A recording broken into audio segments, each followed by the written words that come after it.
Alors bien sûr, le temps fort diplomatique de la semaine, c'était ce sommet d'urgence hier à Doha des pays arabo-musulmans. Vous voyez la photo de famille. Bilan, une condamnation unanime et sans détour de, je cite, l'agression israélienne. On parle de ces frappes donc contre le Hamas, une violation de la paix et de la sécurité internationale. Voilà ce qu'on peut lire donc dans le communiqué final. On en parle ce soir avec Hussein Abdul. Hussein, bonsoir et merci à vous. En direct de Washington, vous êtes chercheur pour la Fondation pour la défense des démocraties, FDD. Quel bilan d'abord vous tirez, vous, de ce sommet au Qatar hier? Est-ce que vous pensez qu'il aura des conséquences au-delà des déclarations auxquelles on s'attendait, il faut le dire?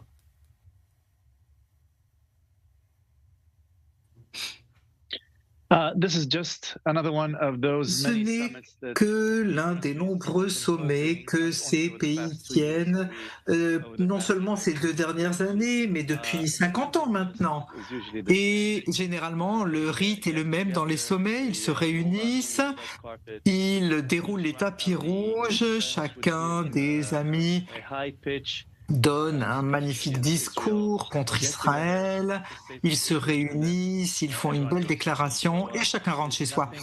Donc il n'y a rien dans ce sommet qui soit alarmant pour Israël, il n'y a rien non plus à propos d'Israël qui est donné.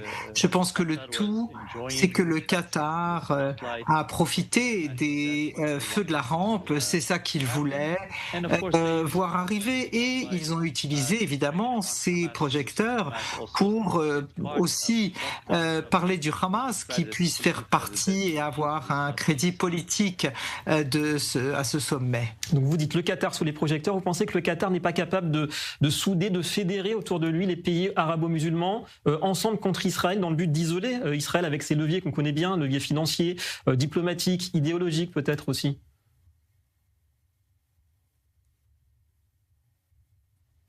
Encore une fois, il ne s'agit pas vraiment du Qatar, il s'agit de tous ces pays contre Israël.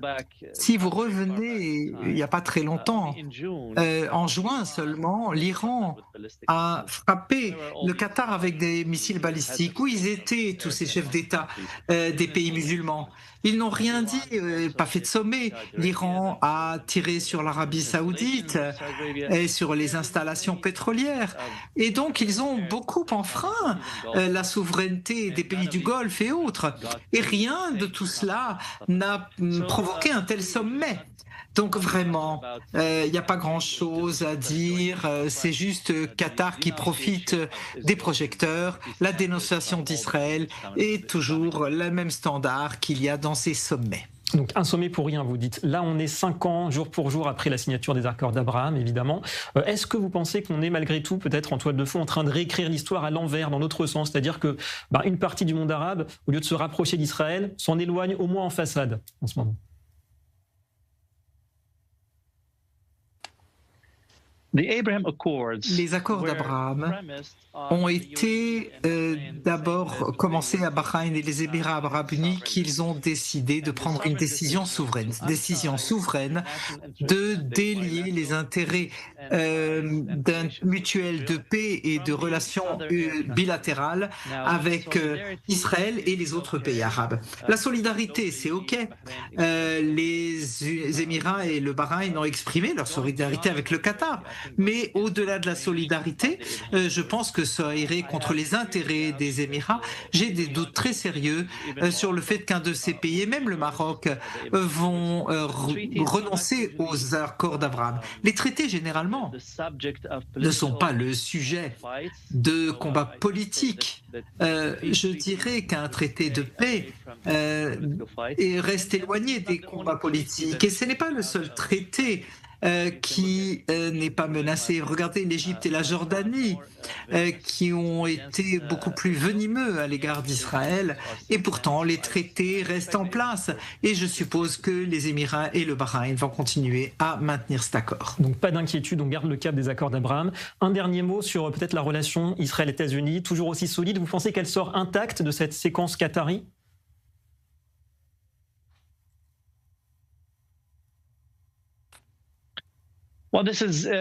Écoutez, c'est un peu plus compliqué. Je voudrais croire qu'il n'y a pas eu de mauvaises conséquences après l'attaque au Qatar. Ce matin, nous avons entendu dire que les États-Unis étaient probablement au courant de cette attaque, en tout cas au moins une semaine avant qu'elle ait lieu. Et si c'est le cas, eh bien, à Washington, nous n'avons pas la base d'être en colère contre Israël à ce propos. Et ce qui m'inquiète pourtant, c'est que la deuxième semaine après l'attaque, nous, en Amérique, parlons avec les Qataris et discutons avec eux plus avant des renforcements de coopération dans le domaine de la défense, etc. Et je ne pense pas que ce soit le bon moment, et je pense que cela fait sembler que qu'Israël a attaqué Doha et que les États-Unis sont venus à la rescousse d'Israël. C'est une question d'optique. Je ne crois pas que ce soit exact. Mais je pense qu'à ce stade, ce n'est pas un bon point de vue pour les deux pays, que ce soit les États-Unis ou Israël. Ce n'est pas une bonne idée. Voilà, peser évidemment les intérêts des uns et des autres. Merci beaucoup à vous, Hussein Al-Boulhussein, d'avoir répondu en direct de Washington ce soir à nos questions.